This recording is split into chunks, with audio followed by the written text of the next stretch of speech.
Hello friends, welcome. Today we are going to see one poem from our poetry section. That is 1.2 means second poem from our second section.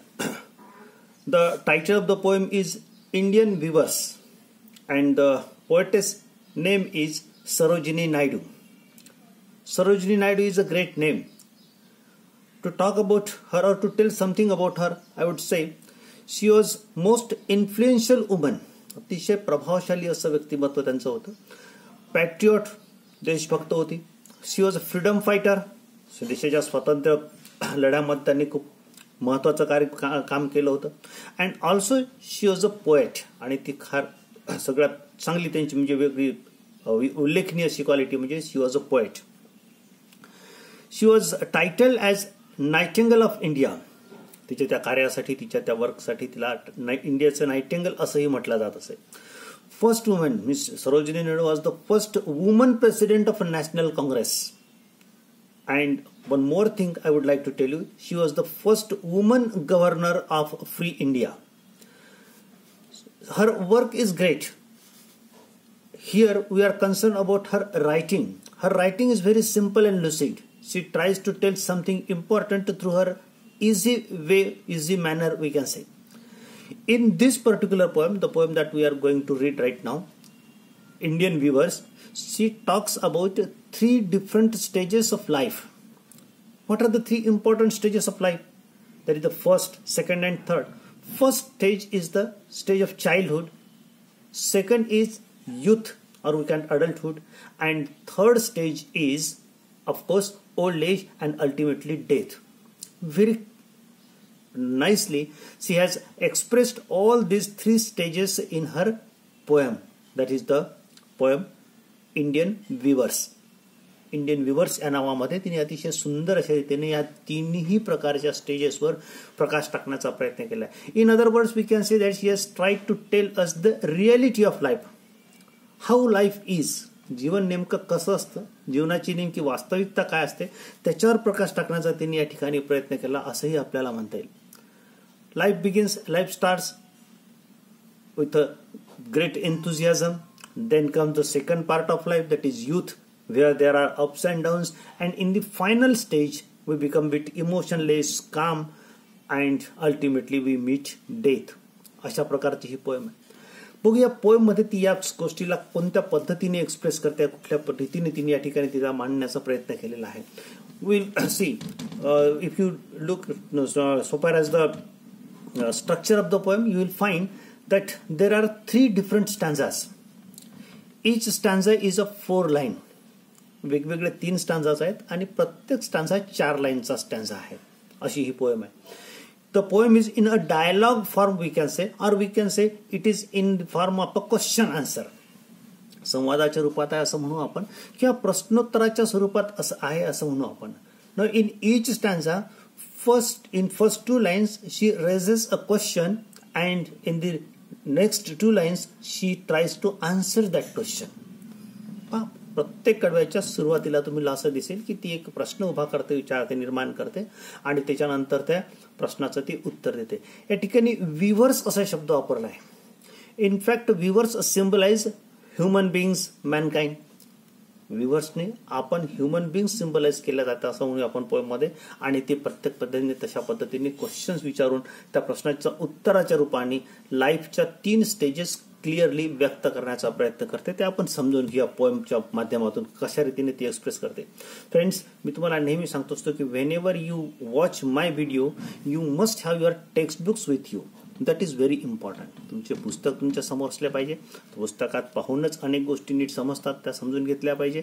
आता मी जेव्हा poem read करणार आहे, I am going to read the poem, so you must open your book, look into the book, try to understand the rhythm of the poem, try to understand the pronunciation of each word in the poem, and that will help you to study the poem in details.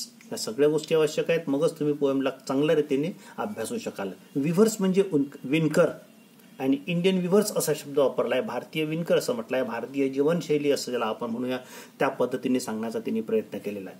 बघूया. Now as usual I will read the entire poem first. You will have to look into the books and listen the lines.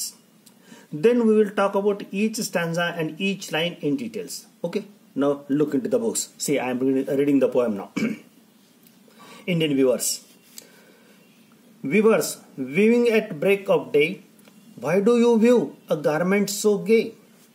Blue as the wing of a Helian while we view the robes of a newborn child. Weavers, weaving at fall of night, why do you weave a garment so bright? Like the plumes of a peacock, purple and green, we weave the marriage veils of a queen. Weavers weaving solemn and still, what do you weave in the moonlight chill? White as a feather and white as a cloud, we weave a dead man's funeral shroud. Now this is the simple and short poem. अतिशय साधी छोटीशी अशी ही poem आहे. Now come back to the first stanza. बघूया आपण ती कशा पद्धतीने सांगते. Weavers weaving at a break of day. At a break of day means dawn. That symbolizes in this particular stanza beginning of life. Weavers weaving means they are leading their life. Weavers weaving at a break of day. Why do you weave a garment so grey? No, weavers always weave garments. विणकर कपडे विणत असतात आणि अगदी सुरुवातीला दिवसाच्या सुरुवातीला ज्याला आपण at the beginning of the day ज्याला आपण डॉन असं म्हणतो बिगिनिंग असं म्हणतो त्यावेळेला weavers are weaving bright garments.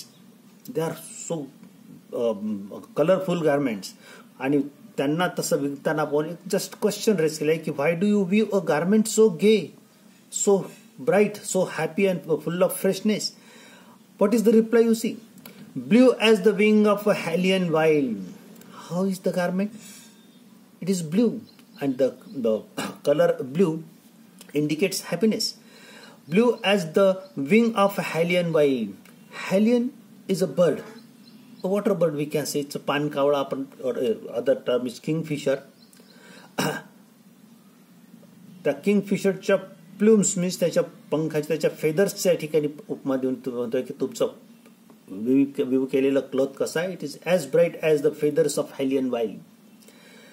We view the robes of a new born child. पहा व्ह्युअर्स काय सांगतात, आम्ही इतकं ब्राईट हॅलियन वाईल्डच्या प्लूम्स प्रमाणे असलेलं आमचं जे क्लॉथ आहे हे कशासाठी कोणासाठी विणतो आहे?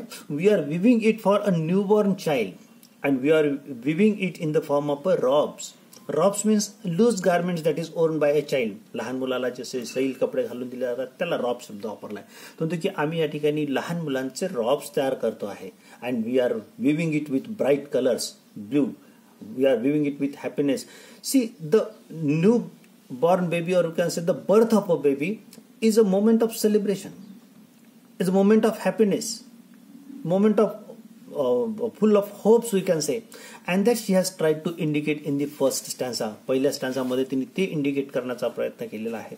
Because anyone who starts a new life, it's an occasion of celebration, full of a new hope we can say. There is no sorrow, so the term used is gay, happy. They are weaving happily at the beginning of life.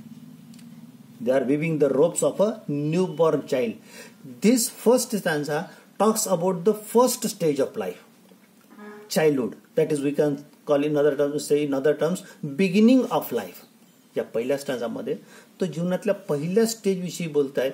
आपल्या poetess ज्याला आपण म्हणू, आनंदित आहे, आनंदाचा आहे, गे आहे, happy आहे आणि जेव्हा काही वरीज नाही आहेत, काही चिंता नाही आहेत, आनंदाचा क्षण आहे आणि मोठा उल्हासात जीवनाची सुरुवात होते आहे, अशा प्रकारचं वर्णन या ठिकाणी केलं आहे. Weavers are weaving clothes at the beginning of day we can say, and the cloth is very bright. Blue is the color indicated here. Blue symbolizes cheerfulness. अशा पद्धतीचा कलर्सही वापरताना या ठिकाणी होईल. In this poem you will come across various colors, or he has mentioned, or the poetess has mentioned various colors indicating various stages of life. जीवनातल्या वेगवेगळ्या स्टेजेसला indicate करण्यासाठी, त्या स्टेजेसची स्थिती सांगण्यासाठी तिने वेगवेगळ्या कलर्सचाही वापर केलेला आहे. पहिल्या स्टॅन्झामध्ये आपण पाहतो की she has use the colour blue and she says blue coloured threads are there and she is weaving. One more thing I would like to tell you. एक गोष्ट अतिशय सुंदर तुम्हाला या ठिकाणी सांगता येईल मला या ठिकाणी की in Greek philosophy now there is an assumption that that assumption is termed as three ladies fate. एक 3 देवता आहेत असं मानलं जातं आणि त्यातली जी पहिली फर्स्ट लेडी आहे, फर्स्ट देवता आहे, तिचं नाव Clotho. People say that she spins the thread. ती धागे तयार करण्याचं, विणण्याचं, तयार करण्याचं काम करते. In simple words we can say they imagine that she gives birth. म्हणजे जन्म देणारी जी पहिली देवता आहे ती नवीन जीवाला जन्म देते. क्लोथो तिचं नाव आहे. स्पिन्स द थ्रेड असं म्हणू आपण. Spinning the thread, dispensing the thread and then finally cutting the thread अशा टर्म्स आहेत. पहिली देवता Clotho, she gives birth.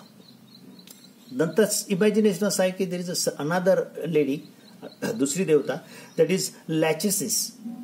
And it is imagine that she dispenses the threads. She views the threads we can say. पहिली जन्म देणारी देवता ज्याला म्हणू आपण, ती थ्रेड तयार करते.